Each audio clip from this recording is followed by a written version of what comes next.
50대 과부의 집, 정막만이 무겁게 내려앉은 그곳의 뜻밖의 온기가 스며들기 시작했다.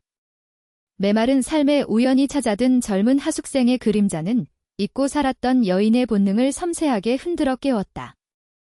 깊은 밤, 그의 문틈으로 새어나오는 미약한 불빛과 낮은 숨소리에 나는 난생 처음 경험하는 뜨거운 감각에 잠 못 이루었다. 나는 박선영이다. 남편을 잃은 지 10년이 훌쩍 넘었고 성인이 된 두 자녀마저 각자의 삶을 찾아 도시를 떠난 지 오래다. 이 넓은 2층 집은 이제 나 혼자 감당하기에는 너무나 텅 비어 있었다. 거실의 소파는 늘 제자리에 완벽히 정돈되어 있었고 식탁의 의자 하나는 늘 안쪽으로 가지런히 밀어 넣어졌다. 마치 누군가 올 것을 기다리는 듯했지만 오는 이는 아무도 없었다. 나를 뺀 이 집안의 모든 것은 시간을 잃은 듯 고요했고 그 고요함 속에서 나는 감정적으로 서서히 메말라갔다. 아침 햇살이 아무리 따스하게 창을 두드려도 내 침실은 늘 싸늘했다. 20년을 함께 쓴 킹사이즈 침대의 절반은 언제나 차갑게 비워져 있었다. 그 위에 깔린 부드러운 순면 이불은 마치 죽은 남편의 빈자리를 상징하는 거대한 흰 봉우리 같았다. 밤마다 나는 그 침대의 한쪽 구석에 웅크려 잠들었고 깨어나면 그저 허전한 공간을 응시하는 것이 일상이었다. 나는 더 이상 잠 못 이루는 밤을 새지 않았다. 그저 눈을 감고 아침을 기다릴 뿐이었다. 꿈을 꾸지 않았고 어떤 욕망도 가지지 않았다. 나 자신을 그저 아이들의 엄마, 하숙집 주인이라는 역할로만 규정하며 박선영이라는 한 여인의 존재는 깊은 우물 속에 묻어두었다. 작년 여름, 나는 이 텅 빈 집이 주는 무거운 적막감과 줄어든 수입을 조금이나마 덜어내고자 하숙생을 받기로 했다. 그리하여 이 집에 들어온 이가 바로 김현우였다. 처음 그를 마주했을 때 그의 젊음은 마치 한여름에 자결하는 태양처럼 강렬했다. 28살 나이 차이 28, 그는 나이 48배 낳은 나의 막내딸과 동갑이었다. 그의 눈빛은 거침없이 반짝였고 웃음소리는 청량했으며 단단한 어깨는 보는 이마저 든든하게 만들었다. 그는 훤칠한 키에 운동으로 다져진 듯한 몸을 가지고 있었다. 현관을 들어서는 그의 뒷모습을 보며 나는 마치 오래된 박물관에 갑자기 살아있는 조각상이 들어선 듯한 묘한 위화감을 느꼈다. 그가 입주하고 한 달, 두 달이 지나면서 나의 고요했던 일상에는 미세한 파동이 일기 시작했다. 현관에 놓인 그의 검은 운동화는 언제나 내가 신는 굽낮은 단화 옆에 짝을 이루고 있었다. 부엌에서 그릇을 닦을 때면 등 뒤에서 그의 낮은 목소리가 아주머니, 식사 맛있게 잘 먹었습니다 하고 울려왔다. 그때마다 내 손끝에 닿는 차가운 물줄기에도 불구하고 나는 등줄기를 따라 알 수 없는 미열이 돋는 것을 느꼈다. 그의 방은 2층의 내 침실 바로 건너편에 있었다. 늦은 밤, 그가 샤워를 마치고 방으로 돌아가는 발소리는 복도의 낡은 마룻바닥을 통해 내 방까지 선명하게 들려왔다. 그의 방문이 닫히고 희미하게 새어나오는 불빛을 벽에 비추며 나는 다시 혼자가 되었다. 하지만 예전과는 달랐다. 예전에는 완벽한 어둠과 고요함 속에서 나 자신의 존재마저 잊었지만 이제는 그의 존재가 나의 고독을 더욱 선명하게 부각시켰다. 나는 잠자리에 들었지만 닫힌 문 너머 그의 존재감이 너무나 뚜렷해서 눈을 감아도 어둠 속에서 그의 젊은 에너지가 느껴지는 듯했다. 하루는 그가 아침 일찍 출근하고 나는 그의 방을 청소했다. 창문을 열어 환기를 시키고 쌓인 먼지를 털어내고 침대 시트를 갈았다. 그의 방은 늘 깔끔했지만 젊은 남자의 기운은 어쩔 수 없었다. 침대 위에 널브러진 그의 티셔츠와 바지에서는 땀과 섬유유연제 냄새가 뒤섞인 묘하게 야성적인 향기가 났다. 나는 무심코 티셔츠를 집어들었는데 아직 채 마르지 않은 땀의 잔향과 그의 채취가 내 코끝을 스쳤다. 단단한 팔뚝을 감싸던 옷의 부드러운 감촉이 내 손가락에 생생하게 느껴졌다. 불현듯 잊고 있던 오래전의 기억이 스쳐 지나갔다. 남편이 젊었을 적 땀 흘려 일하고 돌아와 벗어놓은 옷에서 나던 특유의 냄새. 그립다고 생각한 적 없는 기억이었는데 갑자기 심장이 한 박자 불규칙하게 뛰었다. 나는 티셔츠를 황급히 세탁 바구니에 던져 넣었다. 그날 밤 나는 다시 잠 못 이루었다. 차갑게 비워진 침대의 빈 공간은 여전했지만 내 안의 어떤 부분이 처음으로 차가운 어둠에 맞서 열기를 띠는 것을 느꼈다. 닫힌 문 너머 젊은 남자가 내는 희미한 숨소리와 그가 흘렸을 땀 냄새가 마치 환상처럼 나의 침실을 채웠다. 나이 50이 넘어 나는 난생 처음 겪는 혼란스러운 감정에 사로잡혔다. 그는 나의 딸과 동갑인 젊은이일 뿐인데 이 비정상적인 끌림은 대체 무엇인가? 죄책감과 동시에 오랜 세월 잊고 살았던 여인으로서의 감각이 저 깊은 곳에서 꿈틀거리는 것을 느꼈다. 어둠 속에서 나는 조용히 눈을 감았다. 이제 더 이상 적막함이 나의 유일한 벗이 아니었다. 내 안에서 깨어난 미지의 감정이 그날 밤 나의 심장을 쉬지 않고 두드렸다. 김현우가 이 집에 들어온 뒤로 나의 무미건조하던 일상에는 어느새 작은 변화의 물결이 일렁이기 시작했다. 그것은 마치 오래된 호수에 던져진 작은 돌멩이처럼 처음엔 미미했지만 서서히 파문을 넓혀갔다. 그의 존재는 나의 삶에 덧씌워져 있던 잿빛 장막을 조금씩 걷어내고 잊고 있던 감각들을 예고 없이 건드렸다. 그의 방을 청소하던 날 이후 나는 알 수 없는 불안감과 함께 낯선 기대를 품고 아침을 맞았다. 주방에서 아침 식사를 준비할 때면 그의 발소리가 2층에서 들려오기만을 기다렸다.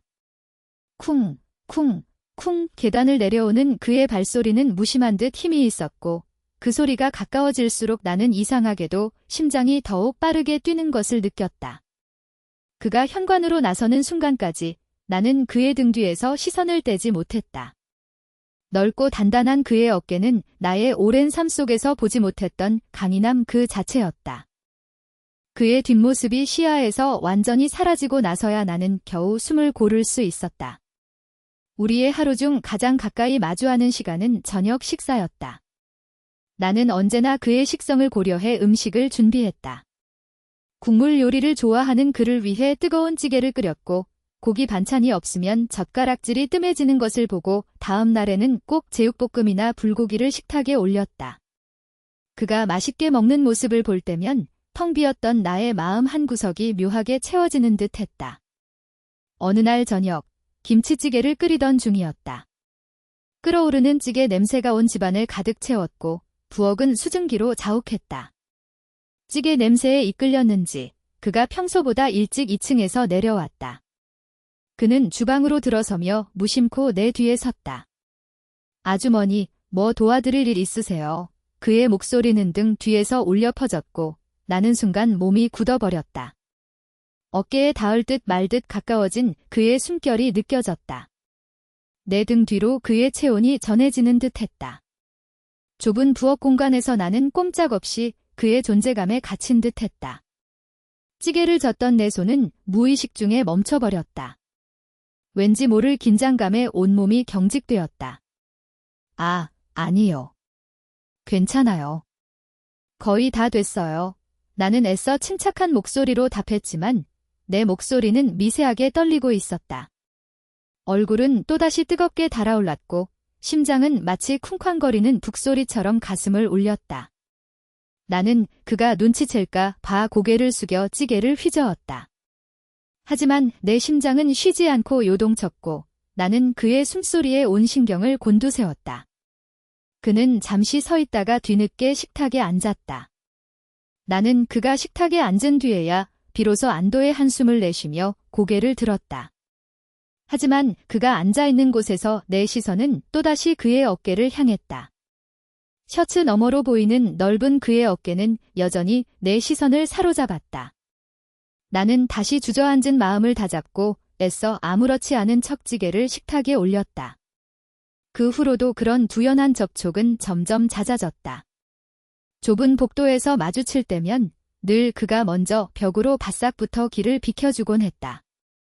그때마다 그의 팔뚝이나 어깨가 나의 옷깃을 스치곤 했는데 그 짧은 스침에도 나는 온몸에 전율이 흐르는 것을 느꼈다. 한 번은 세탁실에서였다. 내가 빨래를 개고 있는데 그가 운동복을 세탁기에 넣으러 왔다. 세탁실은 성인 2명이 서기에도 비좁은 공간이었다. 나는 허리를 굽혀 빨래를 개고 있었고 그가 내 등 뒤로 다가왔다. 아주머니, 세탁기 좀 쓸게요. 그의 목소리가 가까이서 들려왔고 나는 순간적으로 몸을 일으키려다 그의 단단한 가슴에 등 쪽이 부딪혔다. 예상치 못한 접촉에 나는 악 하는 짧은 비명을 질렀다. 그의 손이 급하게 나의 허리를 붙잡았다. 죄송합니다. 아주머니. 괜찮으세요? 그의 뜨거운 손이 내 허리를 감싸는 순간 나의 모든 감각은 폭풍처럼 휘몰아쳤다. 그 손길은 마치 꽁꽁 얼어붙었던 나를 녹이는 듯 했다. 나는 순간적으로 그의 품에 안긴 듯한 착각에 빠졌다. 잊고 살았던 남자의 체온, 남자의 단단함. 그의 손가락이 내 허리를 가볍게 쓸었고 나는 온몸에 소름이 돋는 것을 느꼈다. 당황함과 동시에 형언할 수 없는 달콤함이 나의 심장을 관통했다. 내 얼굴은 화끈거렸고 눈앞이 아찔해졌다. 나는 황급히 그의 손을 뿌리치고 한 발짝 물러섰다. 아, 네, 괜찮아요. 제가 부주의했어요. 나는 말을 더듬으며 애써 웃어 보였지만 내 목소리는 전혀 괜찮지 않았다. 내 심장은 여전히 미친 듯이 뛰었고 허리에 닿았던 그의 손길이 생생하게 남아 마치 화상이라도 입은 듯 뜨거웠다. 그는 잠시 걱정스러운 눈빛으로 나를 바라보더니 이내 고개를 숙여 세탁기에 운동복을 넣었다. 나는 그의 뒷모습을 보며 애써 침착함을 유지하려 했지만 온몸의 세포 하나하나가 깨어나는 듯한 격렬한 감정에 휩싸였다. 그날 밤 나는 다시 잠을 이루지 못했다. 차가운 이불 속에 몸을 웅크리고 있었지만 내 몸은 그 어느 때보다 뜨겁게 달아올랐다. 허리에 닿았던 그의 손길, 그의 체온, 그리고 그의 다정한 목소리가 머릿속에서 계속해서 재생되었다. 나는 미쳤다고 생각했다. 내 딸과 동갑인 젊은이에게 이런 감정을 느끼는 자신이 너무나 역겹고 추하게 느껴졌다. 하지만 동시에 잊고 살았던 여성으로서의 감각이 깨어나는 것에 대한 묘한 희열도 함께 찾아왔다. 죄책감과 쾌감, 그 사이에서 나는 밤새도록 번민했다. 나는 거울 앞에 섰다. 50대 중반의 내 모습은 더 이상 젊지 않았다. 세월의 흔적이 고스란히 남은 주름진 얼굴, 늘어진 팔뚝살, 그리고 거울 속에서 나를 응시하는 공허한 눈빛. 나는 20년이 넘도록 남편의 아내이자 아이들의 엄마로만 살아왔다. 박선영이라는 한 여인의 존재는 이미 오래전에 사라진 줄 알았다. 그런데 이제 와서 이 젊은이에게 흔들리는 자신을 도저히 용납할 수 없었다. 나는 차갑게 굳은 얼굴로 거울 속의 나를 노려보았다. 너는 대체 무엇을 원하는가? 이런 감정을 느껴도 되는가? 내 안에서 울려 퍼지는 질문에 나는 아무런 답도 할 수 없었다. 며칠 후, 비가 억수같이 쏟아지는 밤이었다. 천둥번개까지 치는 궂은 날씨에 나는 창밖을 바라보며 쓸쓸히 차를 마시고 있었다. 집 안은 빗소리와 함께 묘한 적막감에 휩싸였다. 그때 1층 현관문이 열리는 소리가 들렸다. 김현우가 퇴근하고 돌아온 것이었다. 그는 현관에서 신발을 벗고 우산을 접어 한쪽에 세워두었다. 비에 젖은 그의 머리카락과 어깨에서 물방울이 뚝뚝 떨어졌다. 그는 젖은 머리를 수건으로 털며 복도를 걸어왔다. 비가 많이 오네요. 아주머니. 그의 목소리는 빗소리 때문에 평소보다 더 낮고 깊게 들렸다. 나는 그의 얼굴을 보았다. 젖은 머리카락이 그의 이마를 살짝 가렸고 빗방울이 그의 얼굴을 타고 흘러내렸다. 젖은 그의 모습은 왠지 모르게 더욱 야성적이고 섹시하게 느껴졌다.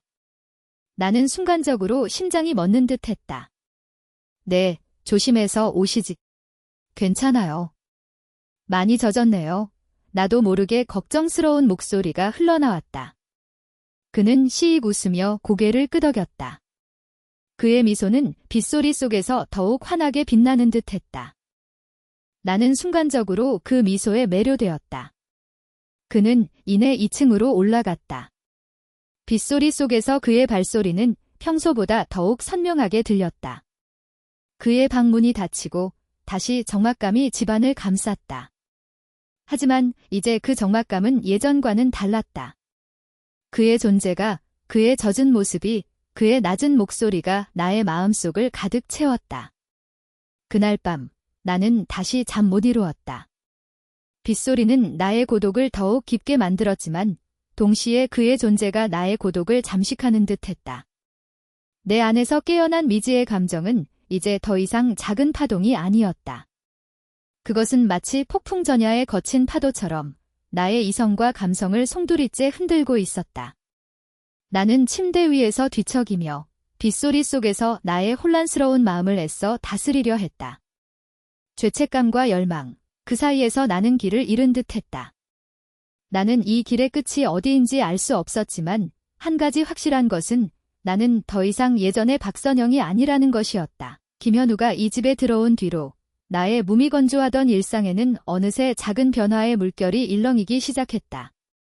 그것은 마치 오래된 호수에 던져진 작은 돌멩이처럼 처음엔 미미했지만 서서히 파문을 넓혀갔다. 그의 존재는 나의 삶에 덧씌워져 있던 잿빛 장막을 조금씩 걷어내고 잊고 있던 감각들을 예고 없이 건드렸다. 그의 방을 청소하던 날 이후 나는 알 수 없는 불안감과 함께 낯선 기대를 품고 아침을 맞았다. 주방에서 아침 식사를 준비할 때면 그의 발소리가 2층에서 들려오기만을 기다렸다. 쿵, 쿵, 쿵 계단을 내려오는 그의 발소리는 무심한 듯 힘이 있었고 그 소리가 가까워질수록 나는 이상하게도 심장이 더욱 빠르게 뛰는 것을 느꼈다. 그가 현관으로 나서는 순간까지 나는 그의 등 뒤에서 시선을 떼지 못했다. 넓고 단단한 그의 어깨는 나의 오랜 삶 속에서 보지 못했던 강인함 그 자체였다. 그의 뒷모습이 시야에서 완전히 사라지고 나서야 나는 겨우 숨을 고를 수 있었다. 우리의 하루 중 가장 가까이 마주하는 시간은 저녁 식사였다. 나는 언제나 그의 식성을 고려해 음식을 준비했다. 국물 요리를 좋아하는 그를 위해 뜨거운 찌개를 끓였고 고기 반찬이 없으면 젓가락질이 뜸해지는 것을 보고 다음 날에는 꼭 제육볶음이나 불고기를 식탁에 올렸다. 그가 맛있게 먹는 모습을 볼 때면 텅 비었던 나의 마음 한구석이 묘하게 채워지는 듯했다. 어느 날 저녁, 김치찌개를 끓이던 중이었다. 끓어오르는 찌개 냄새가 온 집안을 가득 채웠고 부엌은 수증기로 자욱했다. 찌개 냄새에 이끌렸는지 그가 평소보다 일찍 2층에서 내려왔다. 그는 주방으로 들어서며 무심코 내 뒤에 섰다. 아주머니, 뭐 도와드릴 일 있으세요? 그의 목소리는 등 뒤에서 울려 퍼졌고 나는 순간 몸이 굳어버렸다. 어깨에 닿을 듯 말 듯 가까워진 그의 숨결이 느껴졌다. 내 등 뒤로 그의 체온이 전해지는 듯했다. 좁은 부엌 공간에서 나는 꼼짝없이 그의 존재감에 갇힌 듯했다. 찌개를 젓던 내 손은 무의식 중에 멈춰버렸다. 왠지 모를 긴장감에 온몸이 경직되었다. 아, 아니요. 괜찮아요. 거의 다 됐어요. 나는 애써 침착한 목소리로 답했지만 내 목소리는 미세하게 떨리고 있었다. 얼굴은 또다시 뜨겁게 달아올랐고 심장은 마치 쿵쾅거리는 북소리처럼 가슴을 울렸다. 나는 그가 눈치챌까 봐 고개를 숙여 찌개를 휘저었다. 하지만 내 심장은 쉬지 않고 요동쳤고 나는 그의 숨소리에 온 신경을 곤두세웠다. 그는 잠시 서 있다가 뒤늦게 식탁에 앉았다. 나는 그가 식탁에 앉은 뒤에야 비로소 안도의 한숨을 내쉬며 고개를 들었다. 하지만 그가 앉아있는 곳에서 내 시선은 또다시 그의 어깨를 향했다. 셔츠 너머로 보이는 넓은 그의 어깨는 여전히 내 시선을 사로잡았다. 나는 다시 주저앉은 마음을 다잡고 애써 아무렇지 않은 척 찌개를 식탁에 올렸다. 그 후로도 그런 두연한 접촉은 점점 잦아졌다. 좁은 복도에서 마주칠 때면 늘 그가 먼저 벽으로 바싹 붙어 길을 비켜주곤 했다. 그때마다 그의 팔뚝이나 어깨가 나의 옷깃을 스치곤 했는데 그 짧은 스침에도 나는 온몸에 전율이 흐르는 것을 느꼈다. 한 번은 세탁실에서였다. 내가 빨래를 개고 있는데 그가 운동복을 세탁기에 넣으러 왔다. 세탁실은 성인 2명이 서기에도 비좁은 공간이었다. 나는 허리를 굽혀 빨래를 개고 있었고 그가 내 등 뒤로 다가왔다. 아주머니, 세탁기 좀 쓸게요. 그의 목소리가 가까이서 들려왔고 나는 순간적으로 몸을 일으키려다 그의 단단한 가슴에 등 쪽이 부딪혔다. 예상치 못한 접촉에 나는 악 하는 짧은 비명을 질렀다. 그의 손이 급하게 나의 허리를 붙잡았다. 죄송합니다, 아주머니. 괜찮으세요?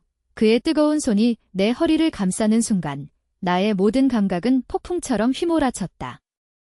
그 손길은 마치 꽁꽁 얼어붙었던 나를 녹이는 듯 했다. 나는 순간적으로 그의 품에 안긴 듯한 착각에 빠졌다. 잊고 살았던 남자의 체온, 남자의 단단함. 그의 손가락이 내 허리를 가볍게 쓸었고 나는 온몸에 소름이 돋는 것을 느꼈다. 당황함과 동시에 형언할 수 없는 달콤함이 나의 심장을 관통했다. 내 얼굴은 화끈거렸고 눈앞이 아찔해졌다. 나는 황급히 그의 손을 뿌리치고 한 발짝 물러섰다. 아, 네, 괜찮아요. 제가 부주의했어요. 나는 말을 더듬으며 애써 웃어 보였지만 내 목소리는 전혀 괜찮지 않았다. 내 심장은 여전히 미친 듯이 뛰었고 허리에 닿았던 그의 손길이 생생하게 남아 마치 화상이라도 입은 듯 뜨거웠다. 그는 잠시 걱정스러운 눈빛으로 나를 바라보더니 이내 고개를 숙여 세탁기에 운동복을 넣었다. 나는 그의 뒷모습을 보며 애써 침착함을 유지하려 했지만 온몸의 세포 하나하나가 깨어나는 듯한 격렬한 감정에 휩싸였다. 그날 밤 나는 다시 잠을 이루지 못했다. 차가운 이불 속에 몸을 웅크리고 있었지만 내 몸은 그 어느 때보다 뜨겁게 달아올랐다. 허리에 닿았던 그의 손길, 그의 체온, 그리고 그의 다정한 목소리가 머릿속에서 계속해서 재생되었다.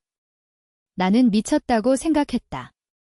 내 딸과 동갑인 젊은이에게 이런 감정을 느끼는 자신이 너무나 역겹고 추하게 느껴졌다. 하지만 동시에 잊고 살았던 여성으로서의 감각이 깨어나는 것에 대한 묘한 희열도 함께 찾아왔다. 죄책감과 쾌감, 그 사이에서 나는 밤새도록 번민했다. 나는 거울 앞에 섰다. 50대 중반의 내 모습은 더 이상 젊지 않았다. 세월의 흔적이 고스란히 남은 주름진 얼굴, 늘어진 팔뚝살, 그리고 거울 속에서 나를 응시하는 공허한 눈빛. 나는 20년이 넘도록 남편의 아내이자 아이들의 엄마로만 살아왔다.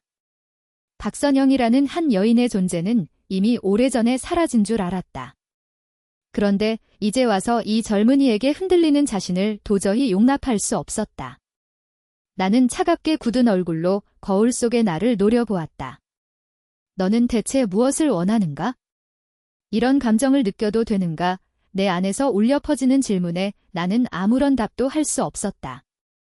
며칠 후, 비가 억수같이 쏟아지는 밤이었다. 천둥번개까지 치는 굳은 날씨에 나는 창밖을 바라보며 쓸쓸히 차를 마시고 있었다. 집 안은 빗소리와 함께 묘한 적막감에 휩싸였다. 그때 1층 현관문이 열리는 소리가 들렸다. 김현우가 퇴근하고 돌아온 것이었다. 그는 현관에서 신발을 벗고 우산을 접어 한쪽에 세워두었다. 비에 젖은 그의 머리카락과 어깨에서 물방울이 뚝뚝 떨어졌다. 그는 젖은 머리를 수건으로 털며 복도를 걸어왔다. 비가 많이 오네요.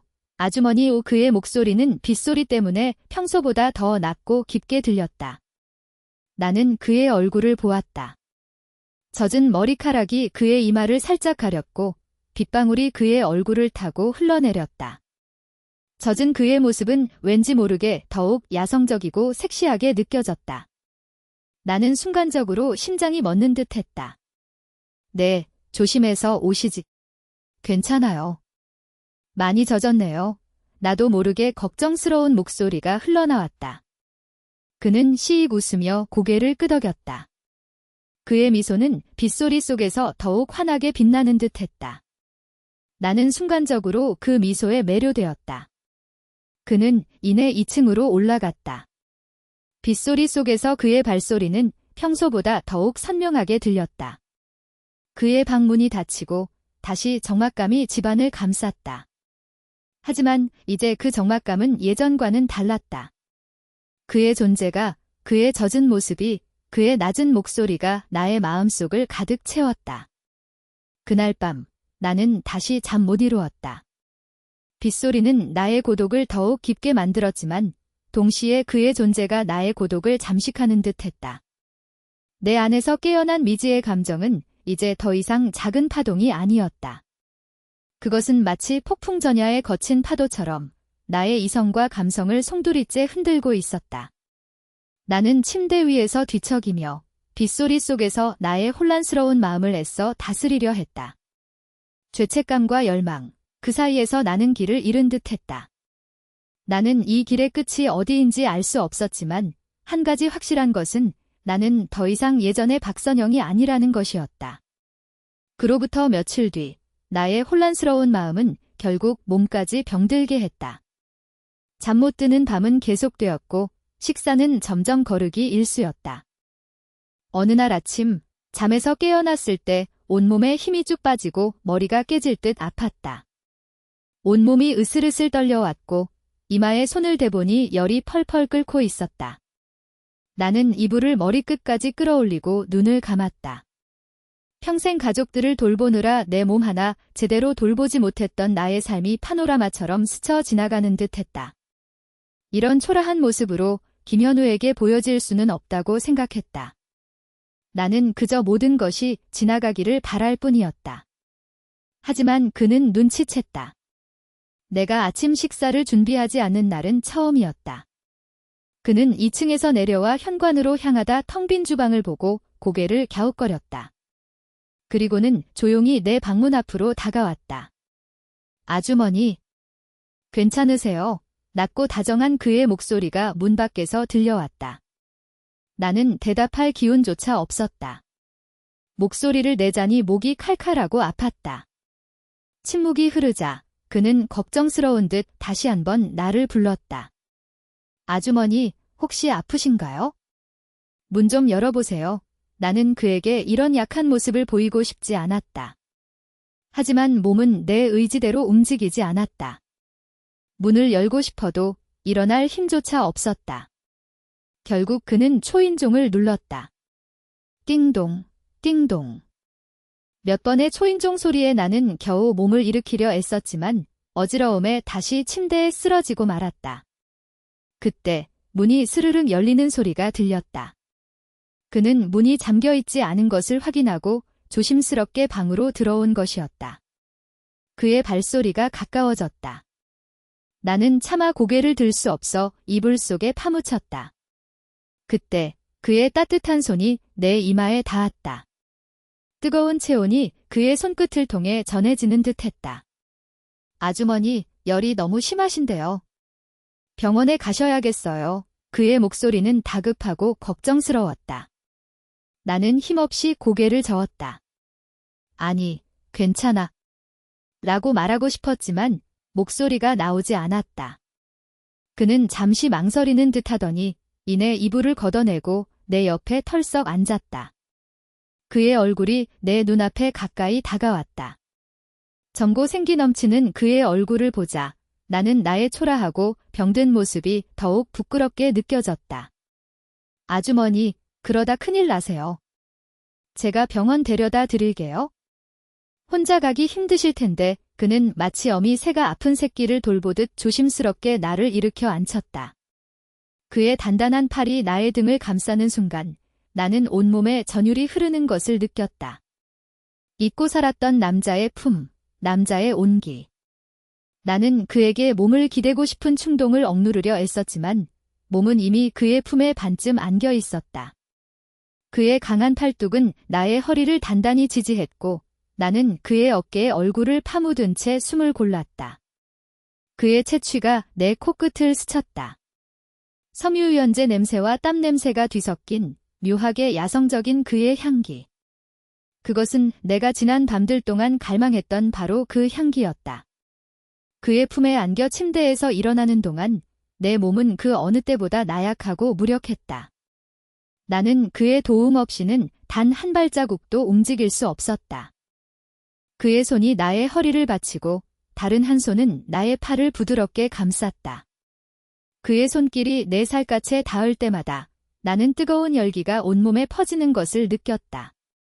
병 때문에 열이 나는 것인지 아니면 그의 손길 때문인지 구분할 수 없었다. 겨우 옷을 갈아입고 현관을 나서는 순간까지 그는 나의 모든 움직임을 지지하고 도와주었다. 그의 팔이 내 허리를 감싸고 나는 그의 옆구리에 몸을 기댄 채 힘겹게 걸었다. 그의 따뜻한 체온이 나의 옆구리를 통해 온몸으로 퍼져나가는 것을 느꼈다. 밖은 여전히 비가 내리고 있었다. 그는 한 손으로 우산을 받치고 다른 한 손으로는 나를 부축했다. 우리는 마치 연인처럼 어깨를 나란히 하고 빗속을 걸었다. 빗방울이 우산을 때리는 소리, 그리고 그의 발소리. 그 모든 소리가 나의 심장 박동과 함께 울려 퍼지는 듯 했다. 병원에 도착해서도 그는 내 옆을 떠나지 않았다. 주사를 맞고 약을 타는 내내 그는 나를 지켜보았다. 그의 따뜻한 눈빛은 나를 안심시켰고 나는 그의 존재만으로도 큰 위안을 얻었다. 집으로 돌아오는 길, 비는 그쳤지만 하늘은 여전히 흐렸다. 나는 그의 어깨에 기대어 걸으며 생각했다. 이런 감정을 느껴도 되는 걸까? 이런 보살핌을 받아도 되는 걸까? 집으로 돌아와 그는 내 침실에 죽을 가져다 주었다. 따뜻한 죽을 한 숟가락 떠먹여주는 그의 모습에 나는 난생 처음 느껴보는 감동에 휩싸였다. 남편이 살아있을 때도 아이들이 어렸을 때도 이런 지극정성의 보살핌을 받아본 적은 없었다. 그의 손길이 내 입술에 닿을 때마다 나는 묘한 전율을 느꼈다. 죽을 다 먹고 약까지 챙겨 먹은 뒤 그는 내 이마에 다시 손을 대보았다. 아직 열이 좀 있으시네요. 더 주무셔야겠어요. 편히 쉬세요. 아주머니. 그는 다정하게 속삭이며 이불을 다시 덮어주었다. 나는 그의 손을 잡고 싶었다. 이대로 그를 보내고 싶지 않았다. 하지만 나의 이성은 간신히 그를 붙잡으려는 충동을 억눌렀다. 그는 조용히 내 침실 문을 닫고 나갔다. 나는 다시 혼자가 되었다. 하지만 이제는 더 이상 외롭지 않았다. 그의 따뜻한 손길과 다정한 목소리, 그리고 그의 채취가 나의 침실을 가득 채웠다. 그날 밤 나는 잠을 이루지 못했다. 열기는 여전했지만 그것은 병 때문에 나는 열기가 아니었다. 나의 마음속 깊은 곳에서 피어나는 뜨거운 열망이었다.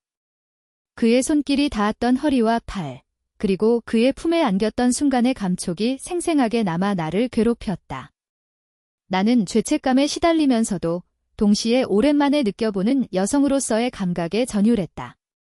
내가 정말로 괜찮은 걸까? 이 감정을 계속 느껴도 되는 걸까? 나의 닫힌 문 너머 그의 존재감이 너무나 뚜렷하게 느껴졌다. 이제 이 집은 더 이상 적막의 공간이 아니었다. 그의 존재로 인해 나의 삶은 폭풍처럼 휘몰아치기 시작했다. 나는 이 폭풍이 나를 어디로 이끌어갈지 알 수 없었다. 하지만 한 가지 분명한 것은 나는 이제 예전의 박선영으로 돌아갈 수 없다는 사실이었다. 열기가 가라앉은 몸에 남은 것은 미열이 아니었다. 그의 손길이 닿았던 피부의 감각, 그의 단단한 품에서 느꼈던 안온함, 그리고 그가 내 이마에 짚었던 따스한 손끝의 기억만이 선명하게 남아 있었다. 병원에서의 며칠은 마치 꿈처럼 아득했다. 그는 밤낮으로 나를 돌봤다. 그의 방에서 잠을 청하는 대신 거실 소파에서 웅크려 자다가도 작은 신음소리에도 달려와 내 열을 재고 물을 먹였다. 그의 눈빛에는 진심 어린 걱정이 가득했고 그 시선 속에서 나는 오랜만에 나 자신이 누군가에게 소중한 존재로 여겨지고 있음을 느꼈다. 그가 내어주는 죽을 받아먹을 때마다 그의 엄지손가락이 내 입술 언저리를 스치면 나는 숨을 멈췄다. 그의 무심한 배려 속에서 나의 얼어붙었던 심장은 조금씩 녹아내리고 있었다. 열이 완전히 내리고 몸이 회복되자 그는 다시 평소처럼 2층의 자기 방으로 돌아갔다. 그의 발소리는 이제 더 이상 복도에서 쿵쿵 울리지 않았다.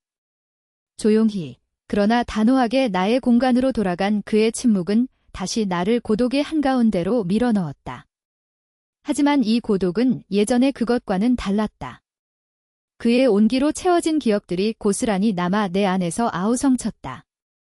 나는 그가 없는 공간에서 오히려 그의 존재감을 더욱 강하게 느꼈다. 그의 방문 틈으로 새어나오는 희미한 불빛은 이제 나의 시선을 붙잡는 유일한 생명줄이 되었다. 밤이 깊어지면 나는 그 불빛을 응시하며 생각에 잠겼다. 그는 지금 무엇을 하고 있을까? 잠이 들었을까? 아니면 나처럼 깨어 있을까? 그의 방에서 희미하게 들려오는 음악 소리나 나지막한 기침 소리에 나는 온 신경을 곤두세웠다.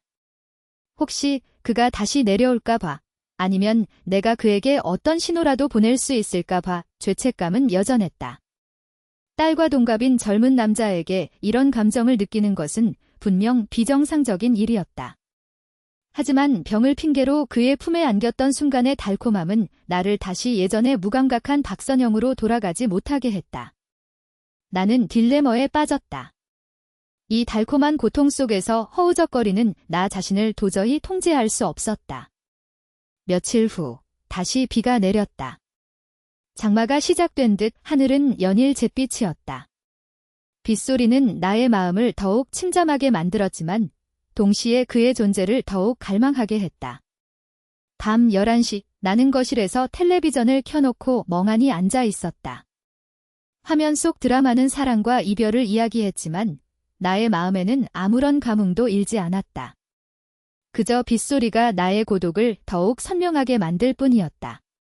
그때 2층에서 문이 열리는 소리가 들렸다. 그리고는 계단을 내려오는 그의 발소리. 심장이 다시 격렬하게 뛰기 시작했다. 그는 조심스럽게 계단을 내려와 거실로 들어섰다. 그는 잠옷 차림이었다. 흰색 면 티셔츠에 짧은 반바지. 그의 탄탄한 허벅지와 팔뚝이 내 시선을 사로잡았다. 나는 애써 아무렇지 않은 척 텔레비전을 응시했지만 내 귀는 온통 그의 움직임에 집중하고 있었다. 그는 냉장고에서 물을 꺼내 마시더니 나를 발견하고는 놀란 듯 눈을 크게 떴다. 아주머니, 아직 안 주무세요. 그의 목소리는 밤 공기만큼이나 나지막했지만 내 심장을 파고들었다. 나는 애써 고개를 끄덕였다. 네. 잠이 잘 안 와서요. 나는 그의 눈을 피하며 텔레비전 화면을 응시했다. 그의 시선이 나에게 닿는 것이 느껴졌다. 왠지 모를 긴장감에 온몸이 뻣뻣하게 굳어버렸다. 그는 내 옆 소파에 조심스럽게 앉았다. 소파 쿠션이 그의 무게로 살짝 가라앉았다. 그와 나의 거리는 손을 뻗으면 닿을 듯 가까웠다.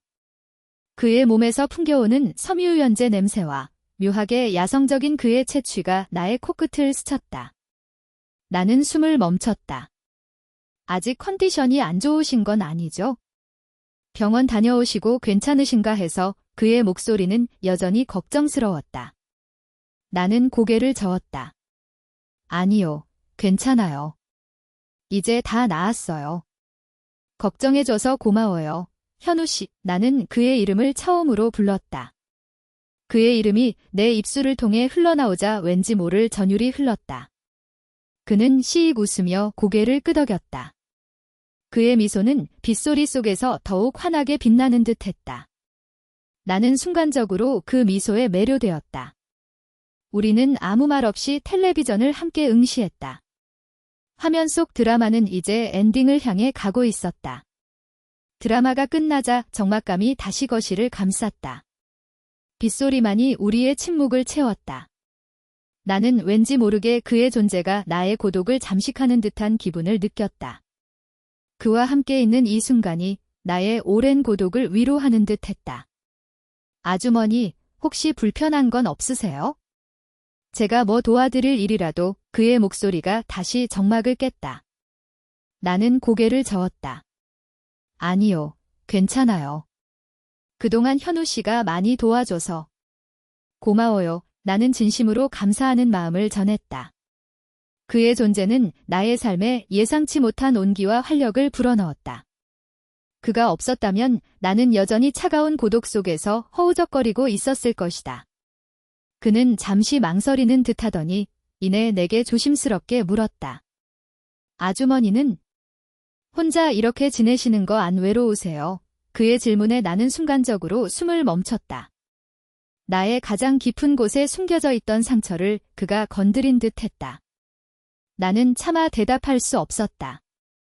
외롭지 않다고 말할 수도 없었고, 외롭다고 솔직하게 고백할 용기도 없었다.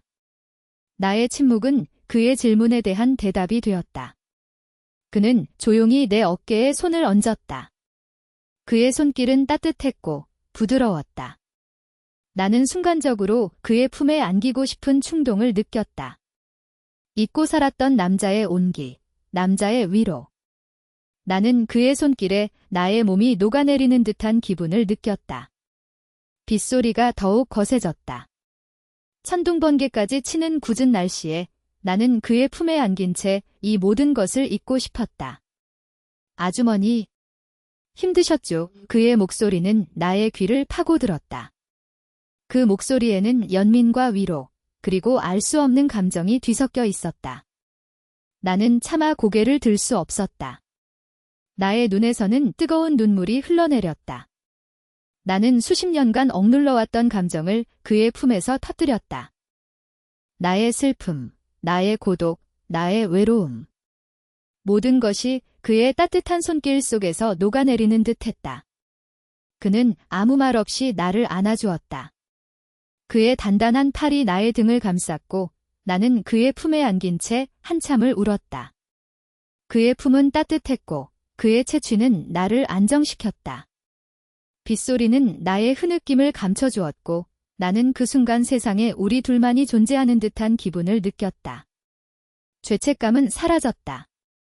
그저 그의 따뜻한 품에 안겨 위로받고 싶은 마음만이 가득했다. 그날 밤, 우리는 오랫동안 소파에 앉아 있었다. 나는 그의 품에 안겨 잠이 들었고 깨어나 보니 그의 무릎을 베고 잠들어 있었다. 그는 나를 깨우지 않고 그저 내 머리를 쓰다듬고 있었다. 그의 손길은 부드러웠고 다정했다. 나는 순간적으로 이 모든 것이 꿈이 아니기를 바랐다. 그의 눈빛은 밤 공기만큼이나 깊고 알 수 없는 감정으로 가득 차 있었다.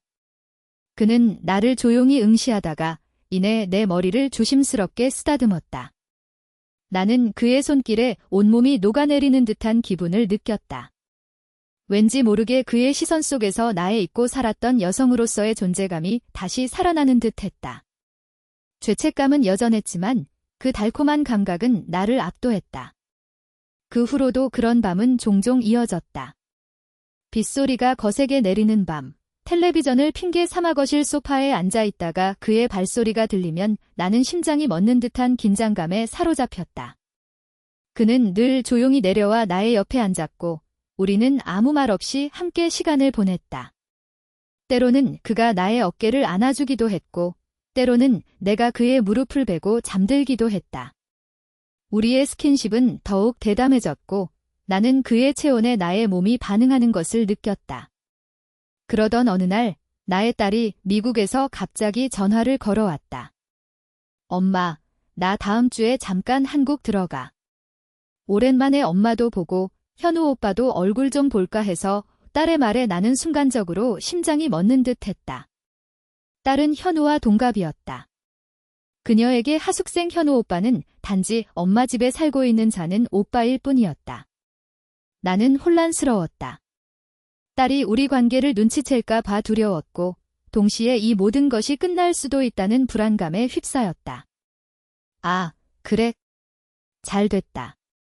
오랜만에 얼굴 보겠네. 나는 애써 태어난 척 대답했지만 내 목소리는 미세하게 떨리고 있었다.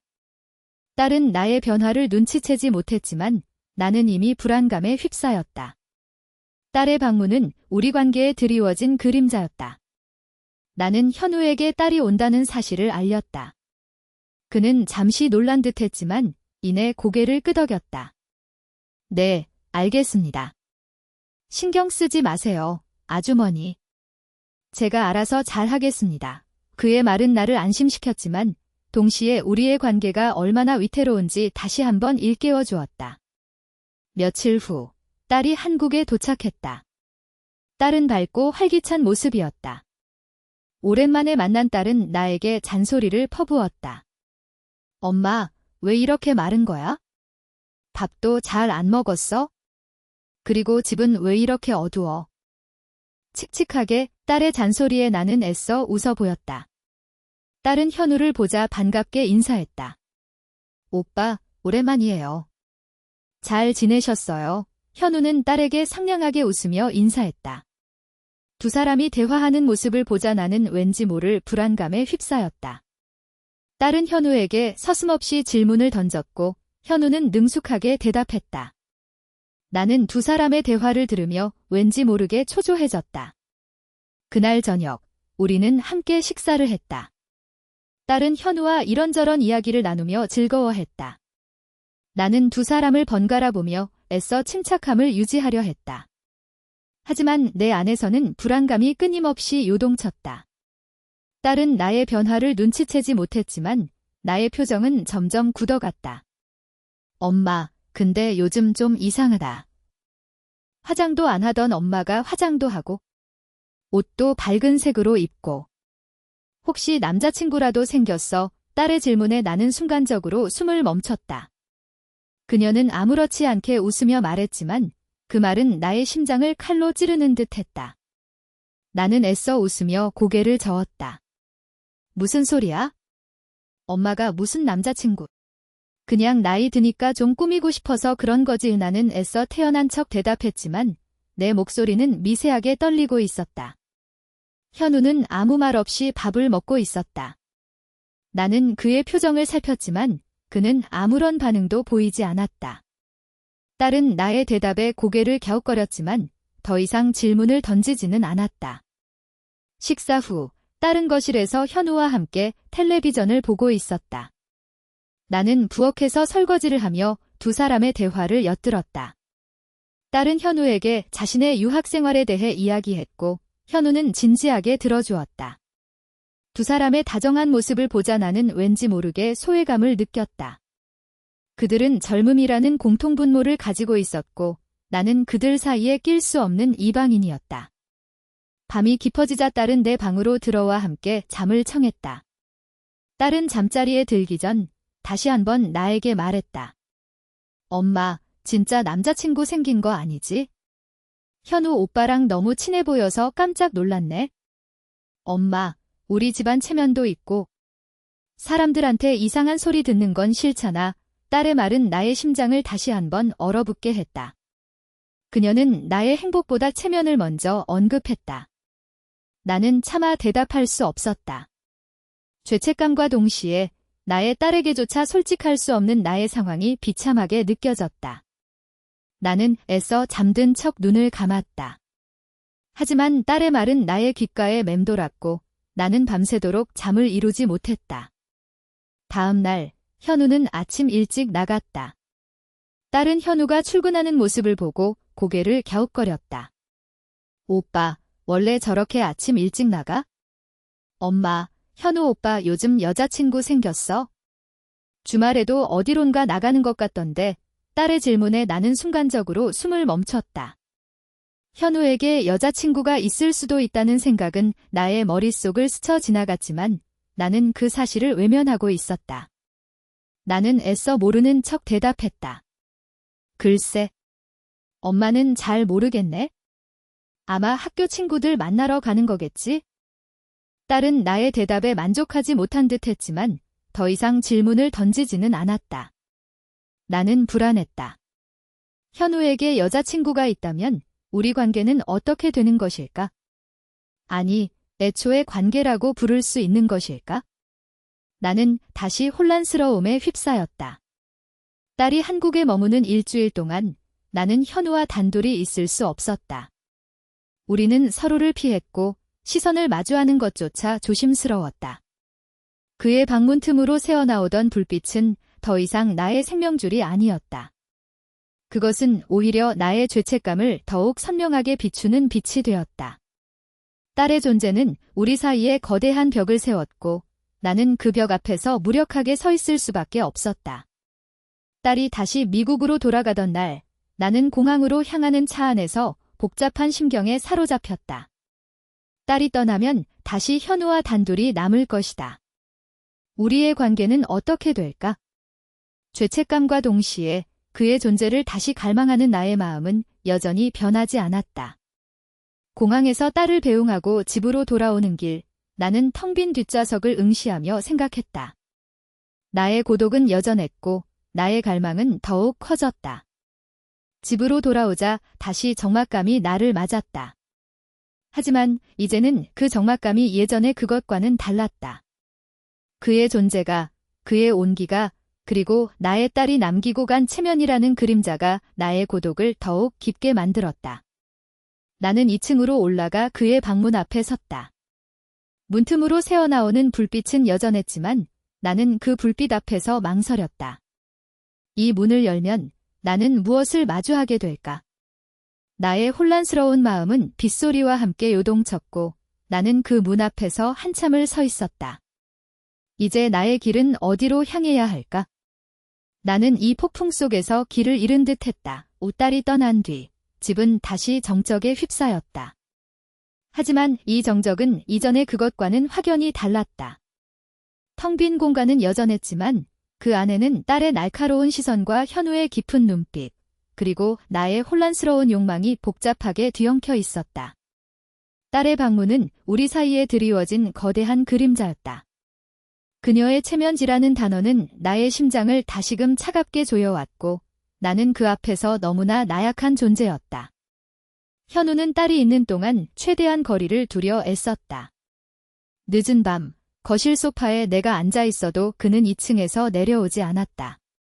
그의 방문 틈으로 새어나오던 불빛은 여전했지만 이제 그 불빛은 나를 향한 것이 아닌 그만의 세계를 비추는 빛처럼 느껴졌다. 나는 그의 방문 앞에서 망설였다. 이 문을 열면 나는 무엇을 마주하게 될까? 나의 혼란스러운 마음은 빗소리와 함께 요동쳤고 나는 그 문 앞에서 한참을 서 있었다. 며칠이 지났다. 나는 다시 잠 못 드는 밤을 보냈고 식사를 거르기 일쑤였다. 나의 몸은 다시 말라갔고 거울 속 나의 눈빛은 이전보다 더 공허했다. 그의 존재는 나의 삶에 예상치 못한 생기를 불어넣었지만 동시에 감당할 수 없는 고통과 불안을 안겨주었다. 나는 이 관계가 어디로 흘러갈지 알 수 없었고 그 불확실성은 나를 더욱 지치게 만들었다. 어느 날 저녁, 나는 부엌에서 홀로 저녁 식사를 준비하고 있었다. 따뜻한 찌개를 끓이고 반찬을 접시에 담았다. 모든 것이 평소와 다름없었지만 나의 마음은 무겁게 가라앉아 있었다. 그때 현관문이 열리는 소리가 들렸다. 현우가 퇴근하고 돌아온 것이었다. 그는 조용히 신발을 벗고 2층으로 올라갔다. 현우 씨, 저녁 드세요. 나는 애써 밝은 목소리로 그를 불렀지만 나의 목소리는 왠지 모르게 초조했다. 잠시 후 그가 계단을 내려왔다. 그는 평소처럼 식탁에 앉았다. 우리는 아무 말 없이 식사를 시작했다. 찌개 냄새와 반찬 냄새가 부엌을 가득 채웠지만 그 안에는 묘한 침묵이 흘렀다. 나는 그의 눈치를 살폈다. 그의 표정은 평소와 다름없었지만 왠지 모르게 그의 눈빛은 더 깊고 어두워 보였다. 식사를 마치고 그는 조용히 자기 방으로 돌아갔다.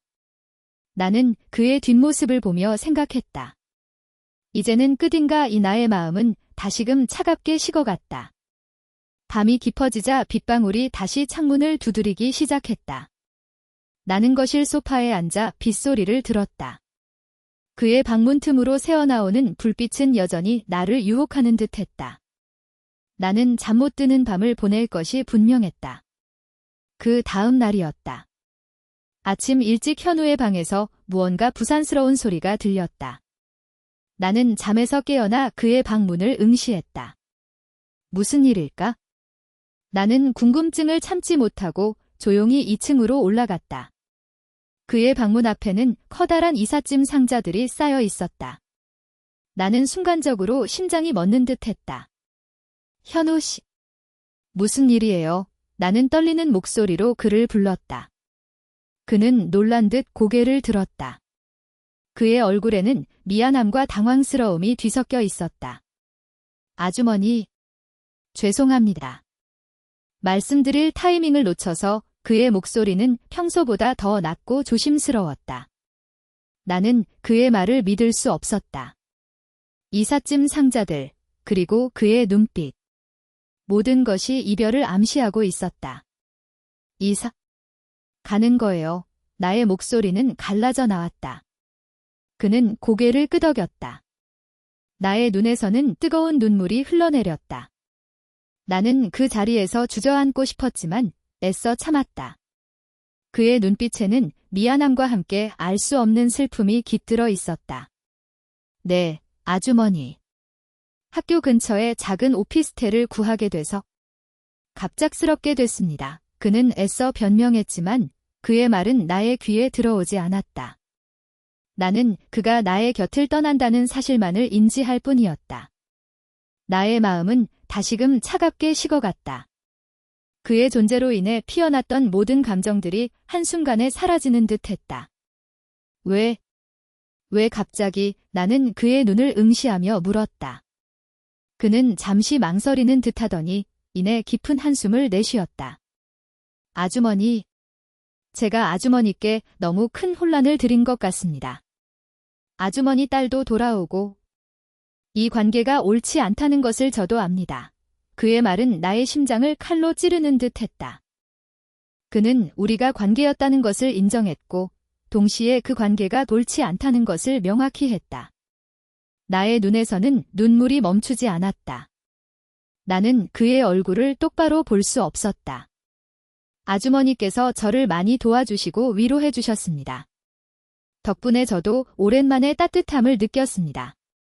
하지만 저도 아주머니를 더 힘들게 하고 싶지 않습니다. 그의 목소리는 진심이었지만 나의 마음은 더욱 아파왔다. 나는 그의 말 속에서 우리 관계의 한계를 다시금 깨달았다. 그는 나의 딸과 동갑인 젊은이였고 나는 그의 엄마뻘 되는 50대 과부였다. 우리에게 미래는 없었다. 나는 애써 눈물을 닦았다. 그리고는 그의 눈을 똑바로 응시했다. 현우 씨, 그동안 고마웠어요. 현우 씨 덕분에 저도 오랜만에 제가 살아있다는 것을 느꼈어요. 나의 목소리는 떨렸지만 나는 진심을 담아 말했다. 그는 나의 말을 듣고 잠시 놀란 듯했다. 그의 눈빛에는 슬픔과 함께 알 수 없는 감정이 뒤섞여 있었다. 그는 나의 손을 잡았다. 그의 손길은 여전히 따뜻했고 부드러웠다. 나는 그의 손을 놓기 싫었지만 이내 힘없이 그의 손을 놓았다. 아주머니, 부디 건강하세요. 그리고 행복하세요. 그는 다정하게 속삭이며 나의 어깨를 가볍게 두드렸다. 나는 그의 눈을 피하며 고개를 끄덕였다. 그는 이내 다시 짐 정리를 시작했다. 나는 그의 뒷모습을 보며 눈물을 쏟아냈다. 나의 마음은 갈기갈기 찢어지는 듯 했다. 그의 떠남은 나의 고독을 다시금 깊게 만들었지만 동시에 나의 삶에 새로운 의미를 부여했다. 그는 그날 오후 짐을 모두 정리하고 집을 떠났다. 현관문이 닫히는 소리는 나의 심장을 다시금 차갑게 식게 만들었다. 텅 빈 그의 방은 이제 더 이상 불빛이 새어나오지 않았다. 나는 그의 방문 앞에서 한참을 서 있었다. 그의 채취, 그의 온기, 그의 목소리. 모든 것이 사라진 빈 공간에서 나는 그의 존재감을 더욱 강하게 느꼈다. 밤이 깊어지자 빗소리가 다시 창문을 두드렸다. 나는 거실 소파에 앉아 빗소리를 들었다. 이제는 더 이상 그의 발소리가 2층에서 들려오지 않았다. 그의 온기가 사라진 집은 다시금 차갑게 식어갔다. 나의 마음은 여전히 아팠지만 그 아픔 속에서 나는 묘한 평온함을 느꼈다. 그는 나의 삶에 거대한 폭풍을 몰고 왔고 그 폭풍은 나의 모든 것을 뒤흔들었다. 하지만 그 폭풍 속에서 나는 잊고 살았던 박선영이라는 한 여인의 존재를 다시금 찾아냈다. 나는 거울 앞에 섰다. 50대 중반의 내 모습은 여전히 젊지 않았다. 세월의 흔적이 고스란히 남은 주름진 얼굴, 늘어진 팔뚝살 하지만 나의 눈빛은 이전과는 달랐다. 공허함 대신 그 안에는 알 수 없는 빛이 깃들어 있었다. 나는 더 이상 아이들의 엄마, 하숙집 주인으로만 나를 규정하지 않았다. 나는 박선영이었다. 뜨거운 욕망과 감정을 가진 살아있는 한 여인이었다. 그날 밤 나는 잠을 이루지 못했다. 나의 마음은 여전히 아팠지만 그 아픔은 이제 더 이상 나를 짓누르지 않았다. 그것은 내가 살아있다는 증거였다. 나는 침대 위에서 뒤척이며 그의 따뜻한 손길과 다정한 목소리를 회상했다. 그의 존재는 나의 삶에 깊은 흔적을 남겼고 나는 그 흔적 속에서 새로운 나를 찾아냈다. 며칠 뒤 나는 그의 방을 청소했다. 침대 시트를 갈고 쌓인 먼지를 털어냈다. 그의 방은 이제 완벽하게 비워져 있었다. 젊은 남자의 기운은 사라졌고 그저 텅 빈 공간만이 남았다. 나는 창문을 열어 환기를 시켰다. 차가운 바람이 방 안을 가득 채웠다. 나는 그의 방에서 나와 조용히 문을 닫았다. 나는 이제 더 이상 예전의 박선영이 아니었다. 그의 존재는 나의 삶을 영원히 바꿔놓았다. 나는 여전히 외로웠지만 그 외로움은 이제 더 이상 나를 갉아먹지 않았다. 나는 이 고통 속에서 나의 삶을 다시금 시작할 준비가 되었다. 나는 이 황혼의 끝에서 비로소 구원을 얻었다. 쓰디썼지만 그 어떤 달콤함보다 값진 구원이었다. 나는 이제 내가 원하는 삶을 살기로 다짐했다. 나의 딸이 무엇을 이야기하든 세상이 나를 어떻게 보든 상관없었다. 나는 나 자신을 위해 그리고 나 자신의 행복을 위해 살 것이다. 그의 흔적이 남은 이 집에서 나는 새로운 나의 삶을 시작할 것이다.